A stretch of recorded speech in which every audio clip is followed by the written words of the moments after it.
Welcome to Flashback, a recap of stories that made headlines during the week.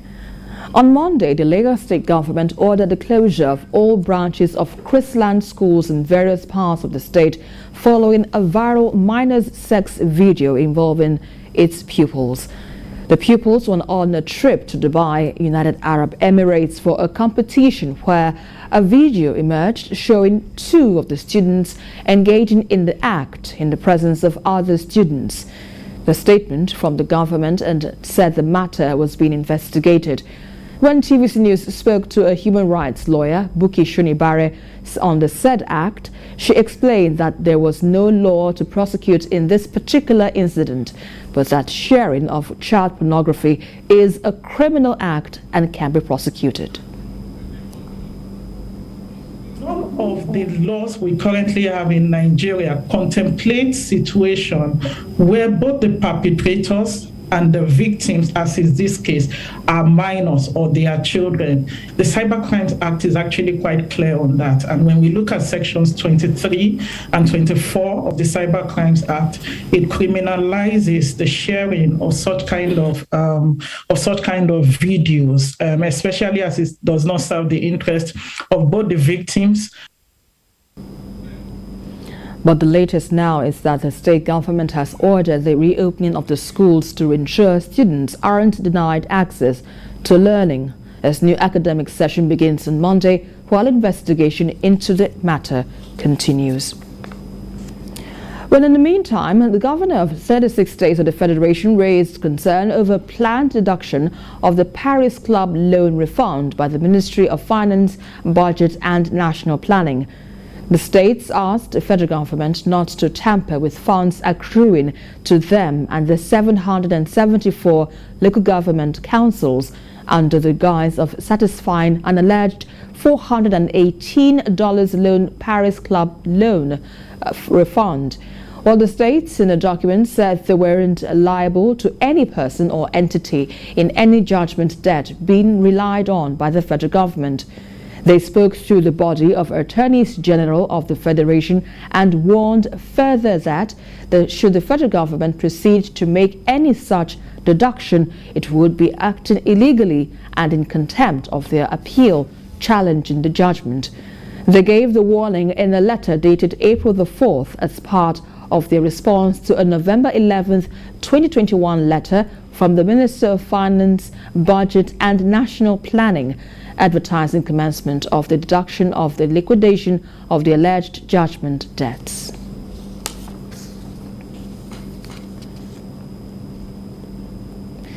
On Tuesday came the report of the Nigerian Air Force trainer aircraft crash in Kaduna State.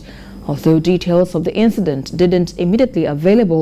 wasn't available that day, but information suggested that the pilot and the instructor pilot on board died in the crash. But the NAF Director of Public Relations and Information, Air Commodore Edward Gapquet, the next day identified the officers as Flight Lieutenant Abubakar Alkali and Flight Lieutenant Elijah Karatu. He revealed that the Chief of Air Staff, Air Marshal Oladayo Amau, visited Kaduna a day after the aircraft crashed to commiserate with families, friends and colleagues of the two pilots. He also assured the officers, airmen and airwomen of 401 Flying Training School that all measures would be in place to avert a similar occurrence in the future.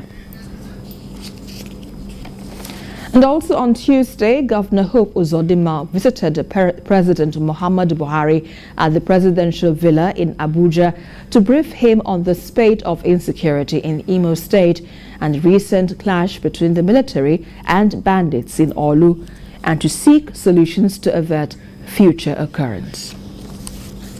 The Imo State governor met President Muhammadu Buhari to brief him on the progress of work on two federal roads, the Owerri-Orlu Road and the Owerri-Okigwe Road. But the meeting between these two centered on the security situation in his state, where security operatives clashed with bandits in Ihioma community in Orlu local government. The governor insists these attacks are sponsored by people desperate to grab power. I just use this medium to call on Nigerian politicians to play politics without bitterness and stop letting blood here and there in the name of looking for power. Governor Hope Uzodinma says the attack on an INEC registration center a few days ago was an afterthought by the criminals whose plans to attack a correctional center in Okigwe was scuttled. The bandits approaching Okigwe saw how fortified the place was, and they now tried to escape through Itu-Boma, and they ran into INEC people where they were doing continuous voter registration, and out of that anger and frustration attacked them.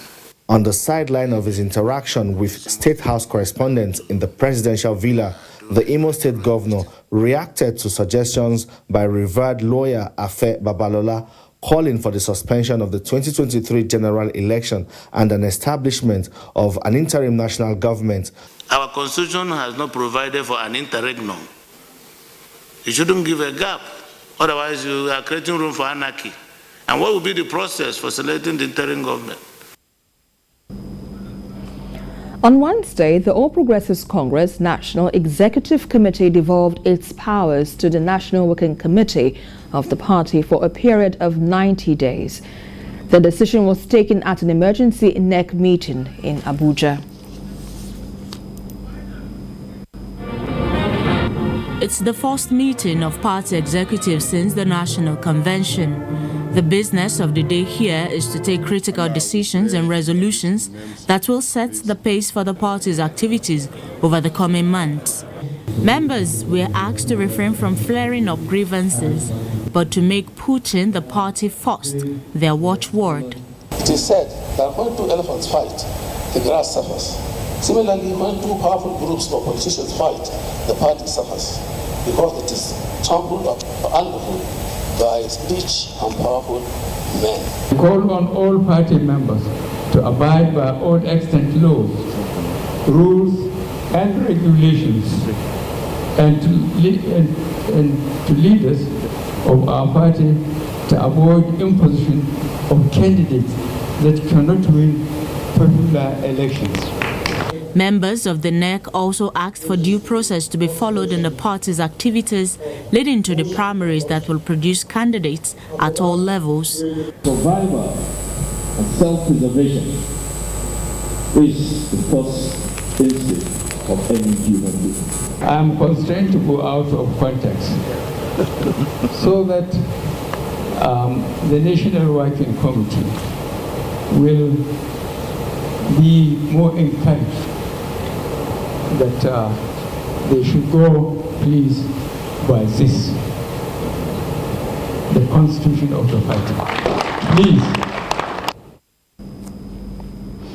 Well, that same day, Mr. Peter Nwachukwu, the man being held by the police for allegedly causing his wife's death, the gospel singer, Osinachi Nwachukwu, was brought before the Inspector General of Police following an advocacy visit by the Minister of Women Affairs.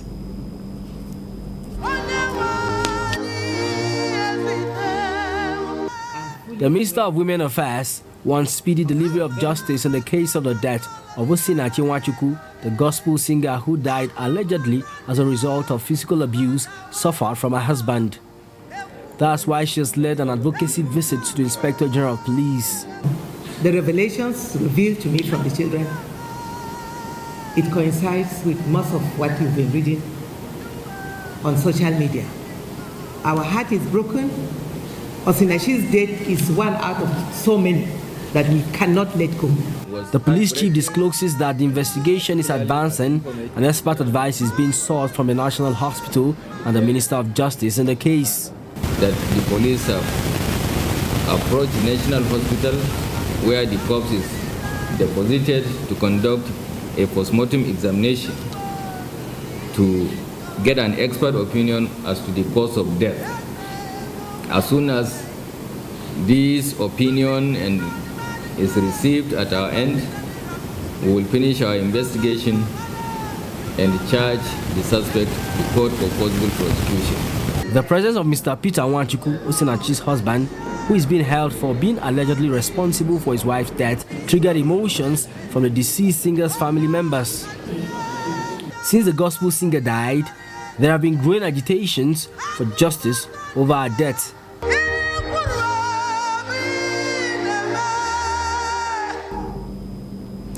On Thursday, President Muhammadu Buhari directed security agencies to secure the release of all citizens held hostage by bandits and kidnappers across the country. The president also called for an increased policing of the land borders to stop the trend of insecurity spilling neighboring countries into Nigeria. The first meeting of the National Security Council this year. It comes at a time when the country currently grapples with severe security issues. Again, President Muhammadu Buhari is not pleased with the way security issues are handled and the unending violent crimes, killings and kidnappings that has become widespread across the country. He has ordered security agencies to secure the release of all citizens taken hostage by the bandits terrorizing parts of the country. The Kaduna train incident was like the last straw breaking the camel's back. The president is using that as a reference point to let the security agencies know that they have an obligation to get everybody, every innocent soul. The National Security Advisor says the lack of human intelligence is responsible for the deteriorating situation in safeguarding lives and property. But again, this could stem from the distrust that exists between security agencies and the local community. Unless the wider society, right down to the local governments, are willing to give the type of information that is needed to block the activities of these criminals. Security agencies will now develop a new strategy to secure the land borders because of the increasing threats coming from outside the country. The National Security Council acknowledged the improvement in the Northeast, but say they are also tackling the emerging threats in the Northwest and North Central region. Then on Friday, a tanker laden with petrol exploded along Lagos-Abeokuta Expressway and killed a teenager. According to the National Emergency Management Agency, the tanker was conveying 45,000 liters of petrol before it crashed and spilled its content on Ajegule bus stop. NEMA disclosed that emergency responders and officials of the Lagos State Fire Service were able to handle the raging inferno from the Lagos end, while their counterpart from the Ogun State Fire Service faced it from the Ogun side road of the road. The agency, however, regretted that a 15-year-old boy, identified as Oluwatobi Lawal, died in the incident, while the inferno destroyed 42 makeshift shops, and assessment of the impact on of the incident has begun. And another incident involving a petrol tanker killed a mother and her child along Ogbomosho Road in Oyo State. And TVC News gathers that the articulated vehicle lost control and ran into the mother, who was with her 2 children, but only one of the child died. And also on Friday, the Independent National Electoral Commission suspended the continuous voters registration exercise in parts of Imo, Anambra and Kaduna states due to the spate of insecurity and attacks on its field officers. Chairman of INEC, Mahmood Yakubu, disclosed that security agencies have enough time to address the challenges before the 2023 elections. Professor Yakubu spoke during a meeting with residents, electoral commissioners in Abuja, where he revealed the suspension of the voters' registration exercise in 54 centers in Imo, 42 centers in Anambra, and registration centers in Njema, Kaura, and large areas of Birnin Gwari and Giwa local government areas of Kaduna State. You may recall that after a series of consultations with stakeholders, political parties, civil society organizations, the media and security agencies, before the resumption of the exercise in June last year, we agreed on a roll-out and roll-back approach to the CVR, depending on the security situation in specific areas. Consequently, following the unfortunate incident in Imo State last week, the Commission suspended the CVR exercise in all the 54 additional centers in the state. The exercise is now restricted to our state and local government offices, except Ihite Uboma, Njaba, and Osu, where the exercise has been suspended for the time being. Similarly, based on the urgency of the situation in Anambra State, Professor Mahmoud Yakubu also on Friday directed all registered political parties to submit copies of membership register to the Commission in compliance with the new Electoral Act 2022 before their primary elections.